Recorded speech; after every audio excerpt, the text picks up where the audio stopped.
Hello, ఇంకా ఏం ఇంటికి రాలేదు. వస్తున్నా. సర్లేరా, నాకు కొద్ది పని ఉంది, నేను తర్వాత కలుస్తాను. బాయ్. తనకు చాక్లెట్ అంటే చాలా ఇష్టం. పోయేటప్పుడు తీసుకొని వెళ్దాం. అన్న, ఒక పెద్దది డైరీ మిల్క్ చాక్లెట్ ఇవ్వండి అన్న. ఫోన్ పే చేస్తున్నా చూడన్నా. అన్నకు చేద్దాం. చెప్పరా. నీ వాట్సాప్ కి స్కానర్ పెట్టాను, అట్లా అమౌంట్ అయ్యన్నా. ఏంట్రా ఇప్పుడు చూసినా డబ్బులు అంటావు? డబ్బులు ఏమైనా చెట్లకి వస్తున్నాయా? పెట్టే ఫోన్.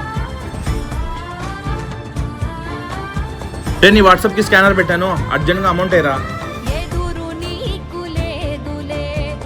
రే, డబ్బులు పడ్డాయి కదా, ఇంకేమన్నా కావాలా? రే, మా అన్నకు ఫోన్ చేసి డబ్బులు అడిగితే నాకు 10 క్వశ్చన్లు అడిగినాడు రా. అదే నువ్వు ఏం అడగకుండానే నాకు డబ్బులు పంపించేశావు. దానేరా ఫ్రెండ్షిప్ అనేది. అవతల మన ఫ్రెండ్కి ఏదైనా కష్టం వచ్చిందంటే ఏది ఆలోచించకుండా వెంటనే సహాయం చేస్తాం.